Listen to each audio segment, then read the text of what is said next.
अगर आपने हमारे YouTube चैनल को अब तक सब्सक्राइब नहीं किया है तो आपको यहाँ सब्सक्राइब बटन दिख रहा है, इस पर आप क्लिक कीजिए और हमें सब्सक्राइब कर लीजिए। और साथ ही साथ इसके सामने एक नोटिफिकेशन बेल आ रहा है, इसे भी आप इनेबल कर दीजिए ताकि आपको तुरंत नोटिफिकेशन मिले जब भी हम कोई नई वीडियो अपलोड करें। RCM Music present।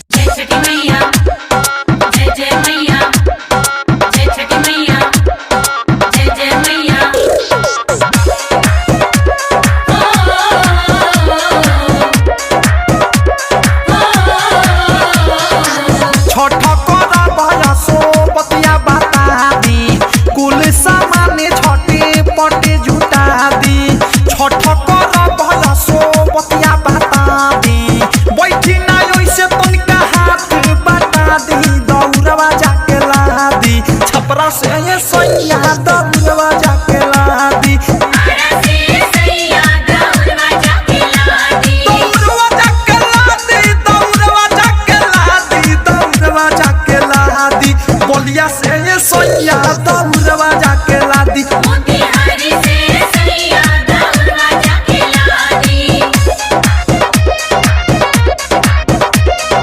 लेके बजरिया रे सैया जाई बजरिया रे सैया डीजे प्रकाश बाबू मोतिहारी सत्तर घाट से लई हपिया छरगर छरगर रुखिया कुम्हारा के घर से लई हकोला बोल चौमुखिया हाजीपुर से लई हपिया केरावा के खौरा जाई के भोपाल से तुली ह साठी चौरा बक्सरिया सीवन से ले आई ह मुरैया दी दौड़वा जाके लादी जहानाबाद से सोनिया दौड़वा जाके लादी नया से सैया दौड़वा जाके लादी दौड़वा जाके लादी दौड़वा जाके लादी दौड़वा जाके लादी छपरा से ये सैया दौड़वा जाके लादी मोतिहारी से सैया दौड़वा जाके लादी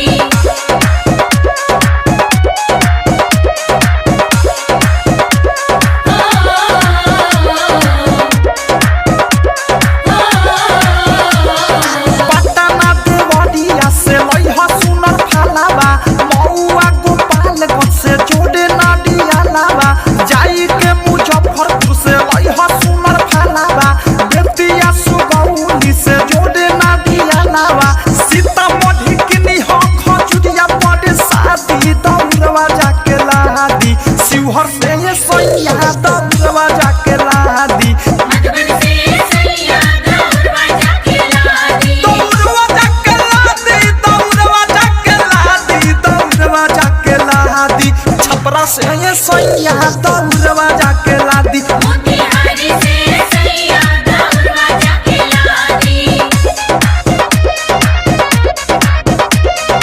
लेके बजरिया रे सैया जाई बजरिया रे सैया डीजे प्रकाश बाबू मोतिहारी